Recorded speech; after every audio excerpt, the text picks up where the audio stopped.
Okay, so this chapter was definitely one of those ones that works a lot better if you've actually watched the anime, because while some of the character progression that we got from Langris in this chapter was foreshadowed before the time skip, if you only read the manga, it will still seem kind of like it's coming out of nowhere, but if you actually did watch the anime, it will make a lot more sense.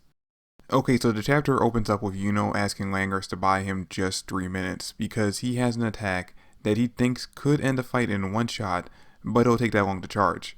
The problem is though that this means that Langris has to solo Xenon. And apparently ever since Xenon got his new power up, Langris has only been able to stay alive this entire time because Yuno has been helping him dodge attacks. So basically they both know that him acting as a decoy for 3 whole minutes is pretty much impossible. But even though it's impossible, Yuno's still confident that Langris can do it because he's the strongest spatial mage in the Clover Kingdom, which hearing Yuno say that does give him the confidence to at least try. And this is when we get a full breakdown on how to beat Xenon's spatial domain, because if you remember, within his absolute space, he has full control of mana, making it so that no one can use it besides him. But there are 3 ways to beat this.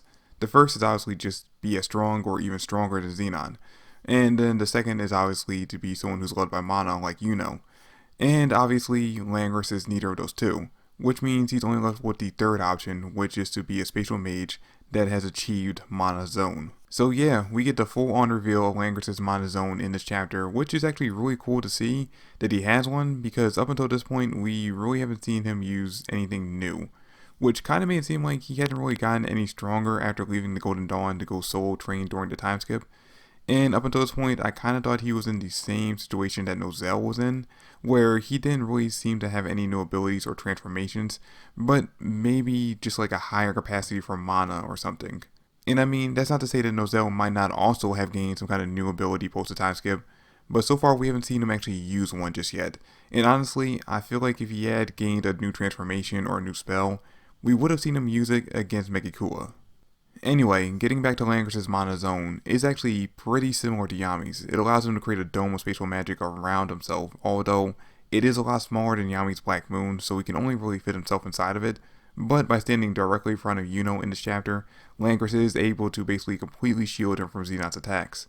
Although, if you look at the way Xenon is able to freely control that bone whip or whatever it is in this chapter, and how he can use multiple at once, it's pretty clear that at any point in this chapter, if you wanted to, he could have just ignored Langris and attacked Yuno directly. And if I had to guess the reason why he didn't attack Yuno in this chapter, it's simply because by Langris being able to create his own spatial domain inside his absolute space, it kind of piqued his interest, so he diverted his attention directly to Langris instead of having any of it focused on Yuno. Then we get this inner monologue from Langris where he basically just says that Yuno is more suited to be the vice captain than he is, which if you're a manga only, this honestly seems like it's coming out of nowhere because there wasn't really any build up to this kind of development for Langris. At least not in the manga. Because in the manga, we just started a time skip finding out that Yuno had now become the vice captain and Langris had left the squad to go train by himself. But in the anime, we had about 3 to 4 whole episodes that actually led up to Langris preparing Yuno to become the new vice captain and him going on his solo training journey. And in those episodes, we also addressed Langris' Vegeta complex that he had with Yuno that he seems to finally get over in this chapter.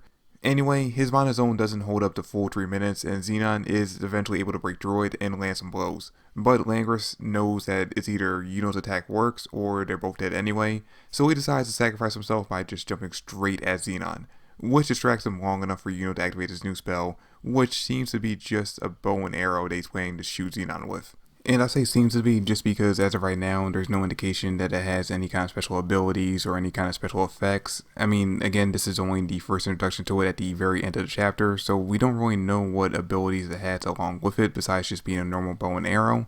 But I'm sure we're going to find out in the next chapter. Now, this is just in the fan translation, and they get the names of attacks wrong a lot, so it might end up changing in the official release, but in this chapter, he calls the attack the Spirit of Eros, which is one of the 4 great wind gods in the Greek mythos. And with this, he now has 3 weapons that are named after 3 of the 4 gods. And since more than likely this won't be enough to take down Xenon completely, I wonder if we'll get to see the 4th weapon in these next few chapters. And more than likely, if we do, it's probably going to be accompanied with Yuno activating his Saint form. And honestly, now that I'm thinking that this might actually be a possibility, it makes me wonder what kind of weapon this fourth one's going to be. Because we have Zephyr, which was the first one, which was a sword. We have Boreas, which was the halberd that he activated in the beginning of this fight. And now we have Euros, which is the bow and arrow. So yeah, I'm really curious as to what kind of weapon Notice is going to end up being. And if I really had to guess, since we already have a sword, a halberd, which is basically just a spear with an axe attached to it, and a bow and arrow, I'm guessing, and this is me just throwing a wild guess out there, that Notice is going to end up being a shield. But anyway guys, that's it for this review. Next chapter is going to be interesting because unless he's able to freely control where the arrow goes, in order for Yuno to hit Zenon, he's going to have to shoot directly through Langris, kind of like how Piccolo did to Goku during the fight with Raditz. So I'm looking forward to seeing exactly how Tabata works around that. Because if Tabata does have Yuno shoot through Langris, then there's no feasible way that Langris should be able to survive this, because no one's aware of their fight right now, and since this is taking place a few minutes before the ending of the fight with Megakula, there's no way that Mimosa's going to show up in this fight to save him by healing him. So the only real way for him to survive this attack would be if there's any kind of special condition on the bow and arrow, then Yuno uses on it. Like maybe something like how when Goku used the Spirit Bomb against Vegeta, he made it so that specific Spirit Bomb only attacked people with evil in their heart. That's why I believe Gohan was able to redirect it back at Vegeta without being affected by it. So maybe if Yuno's actually able to put some kind of condition on his bow and arrow where it only attacks people he doesn't see as an ally, then it can go right through Langris without killing him. But other than that, there's no way for Langris to survive this attack if Yuno does shoot directly through him.